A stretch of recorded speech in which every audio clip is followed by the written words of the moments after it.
keessa jirtaanaaf dalagdaa bu'aa bayii qabaa biyya harabaa yoo hojjettu jiraattu naan jette biyya harabaa miti nuti dubartootatti biyyi lafaa kun bu'aa bayii hedduu qaba garuu immoo tooftaa ittiin keessa dabaru dubartiin mala wallaaltu jedhaniiti Oromoon nuuf kenneera. Anillee ofna yaadachiste dhugaa anillee yeroon biyyaa bakka kee kana sodaachaa ture otoo na gorsanii maalan godhaa jechaan sodaachaa biyyaa bee xinnoottan biyyaa bee garuu akkasuma manan taaneetu na ga'e. Namichi mana sanii otoo nama odaan ture waan biraatti natti jammare niitiidhaan waanan jedhee ittiin wallaalee tanan biiroo kootti na deebisii damoos naaf ittiin na qacartu xiqqoodhaan jedheen manumaan qacaramu birri $150 $150 qacarama Itoophiyaan kanumaan hojjetaa naan jette achumarraa isaan naanaa jedhaniin jedhe biiroo kiyyatti na geessite ishiin isuma himatti seete chumaana namichaan biiricha kiyyaana ani hojjedhu ani waan akkana hojjedhee biyyaan baane namichi shoggaan ishiin manaa baate na mana keessatti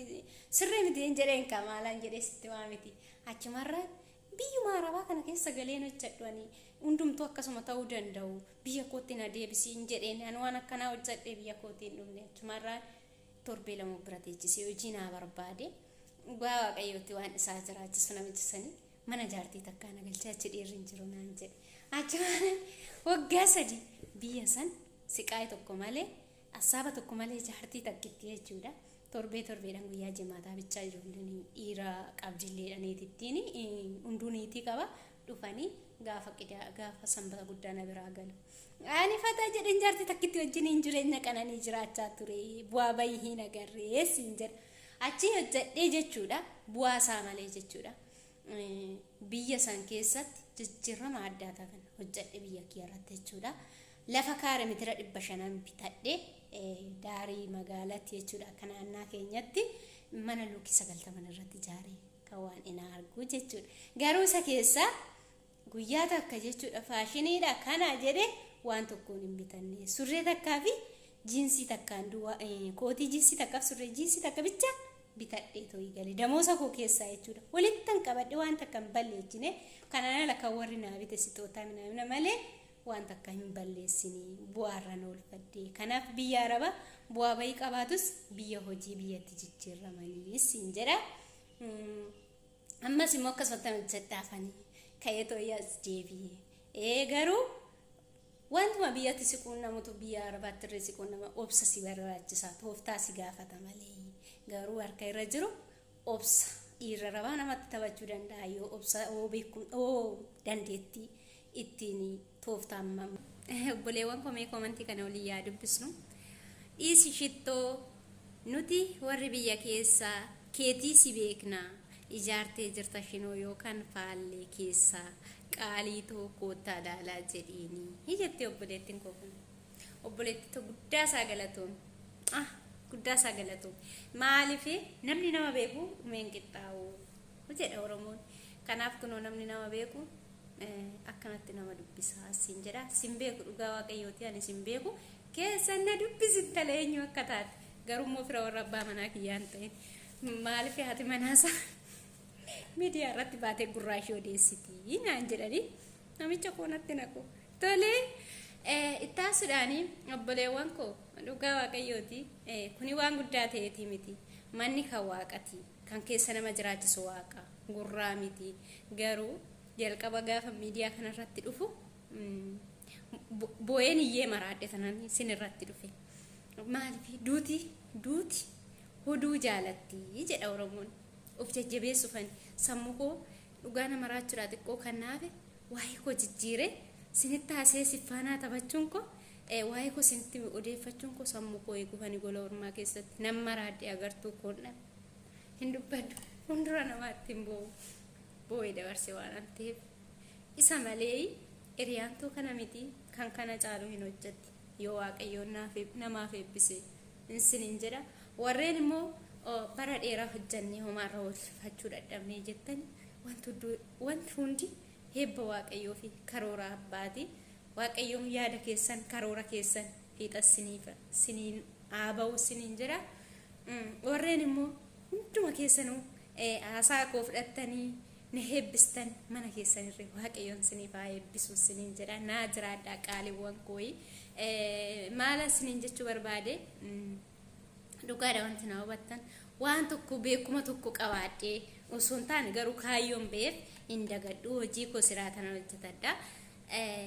kan na baasee sifaana na haasofsiisee waa'ee warra kollee waa'ee mataa kollee sinitti na haasofsiise dubbuma dubbii keessa waa'een kanaa keessa gabbee warreen aartanii akka malee taatanis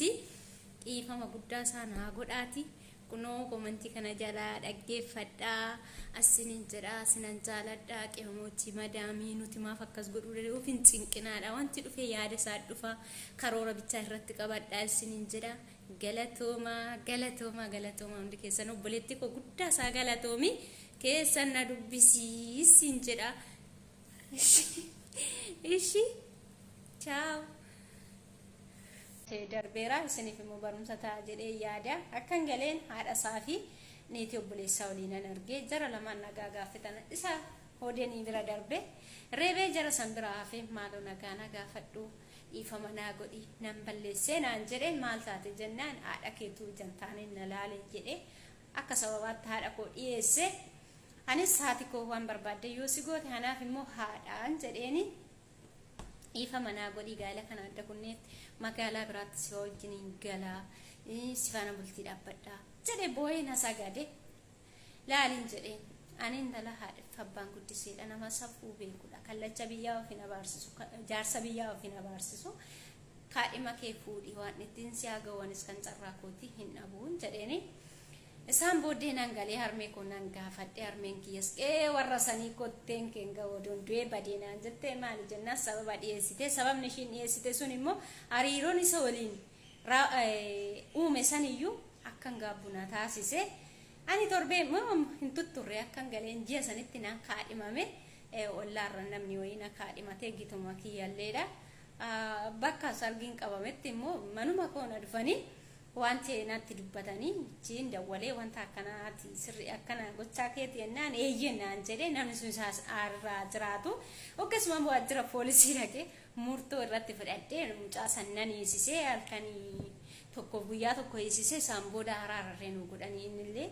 balleechaa isaa akka ta'eef namni irree nu ilaalee itti deebuu hin dandeenye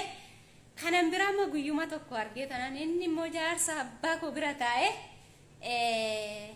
dubartii tana na fuudhaadhee na laalchisee abbaan koo immoo akkan kaadhima koo kasase quban qabu kanan itti si kenne ilma habaluuti kun jaarsi guddaan eessatti si beeka namni gita kee hin taane na laalaa ishii fuudha jedha yoo jedhoo bidda natti qabsiise abbaan koo inni na jaalatu namichi anillee hin beeku guyyaatuma tokkoon isaa arge garaa qeeduma mana isaanii tan darbe isaan booda bakka namichi suni na kadhatee na fuudhee sargiin kiyya sargii mucaa sanii dura ta'ee jaalallee kiyyaa san dura ta'ee bakka gammachuudhaan an jiraadha jireenya qananiin siniin jedha namichichi garuu gita kollee ta'uu baatu garuu akka buuphaa itti harka saarratti na baattate jireenya qananii kan warra koo kabaju kan dhiiraa dubartii hiriyaa koo kabaju kan fira koo kabaju eenyumaa nama kabaju nama harja fi nama safuu beekun heerumee waliin jiraadha irsa hargadheen jira hin bubbulleeyyuudha akkasuma sargiin kiyyarree kan isaa dura ta'ee niitii isaa durarreen ale na argaa maskeeti galanni waaqa faa ta'u saayii gisee ijoollummaa kaasee tansinii fiixaa haasofni immoo xumura bareeda mujichi gaafa jaalalaa naaf kaasee sa'aatii sanitti ani jaalalli maal akka ta'e hin barre sodaa abbaa kootirraan kan ka'e dhiira wajjin haasee waan akkasii hin beeku garuu hin barbaadu odoo ta'es immoo ati gita koo miti akka hin gita qabdi summoo waa sila qabdi kanaaf barumsa koorran jira warri kiyyaaf keessa waliin madaalu ati waan akkana lammataa akkanatti hin kaasne jedhe tooftaa dhiirri ittiin harkatti isin galfatu keessa wanti inni fayyadamu dhaggeeffadha ati durba miti dhiira namaa waliin jirta otoo durba taatee tolee naa jetta kanaaf abbaa keettan siimaa naan jedhe yoo abbaa kootti na hime saasatti abbaa kiyyaa walitti dhufeenya qabu waan ta'eef yoo itti na hime anallee ajjeesee haadha koo itti dabala ishi sin jaaladha rakkoon qabu jecha akkana hin jedhin ani garuu waan akkanaa keessa eenyu mooliinuu galee hin beeku hin jedhin tole naan jedhe tole waliin jenne isaan booda na eeggata yeroon gabaabaa bakka morma dheeressee falataa to sajjala jiraate boonsoo jala sajjala jiraate of jalatti hin argu namni yoo bitaa mirgaa waan dhagahu amma na bira ga'ee natti gininutti hundumaa dabarree akka carraa inni kutaa dhuma kudhan barachaa turre naafirree qabxii hin dhumne isaafis qabxii hin dhumne gara Finfinneetti malee bilbila isaa naa kennee anis roosisii koo xumure biyya Beerut deemuudhaa keera qarshii immoo maqaa isaatiin baankitti galchaa baasaa jechuudha. Qarshii kana naa kennii birrii amma kana kuma 3,500 sa'aatii san naa kennii abbaa hubatiyyoon gurgursiisu ittiin an deema maarree silaachi asii kan ergaa deebiin maadha manaa kee fuulduraatis maaloo hin jedheen koot torbee tokko sana bira taa'e torbee tokkuma torbee lama koonna bira taa'e siifan kennaa hin deemtaa naan jedhe. Sa'aatiin kun sa'aatiin itti guyyaa qidaamee naa deebi'e sanbata lafa oolee hojjaa duraatti kana nani bari'u. Ananani bararu jechuudha. Jeen gidduu kana keessatti cha'u bakka haa ta'u homaan tabbaan koo cinnee baasee naa gurgure na oofaa rakkoon qabu galatoon hin jedheen. Achi kan itti deemtu biyya ormaatti adaraa akka hin deemne naan jedhe lakki nan deema homaa naan fin dhiphatiin ofan beeku ofan eegaa hin jedheeni nan deeme amma waggaa lama homaa natti fakkaanne waa isaayi yeroo waggaa sadaffaa guutu jammaru bakka waggaa lama fixee waggaa sadaffaa yeroo jammaru waa isaa fuuldura koo deemu malee didee waggaa lamaa san keessatti yeroo lama yoo maatiif yaada wale yeroo tokko isaafan dawwala ji'a 3 na dawwalchiisti ji'a tokko na dawwalchiisu ji'a lama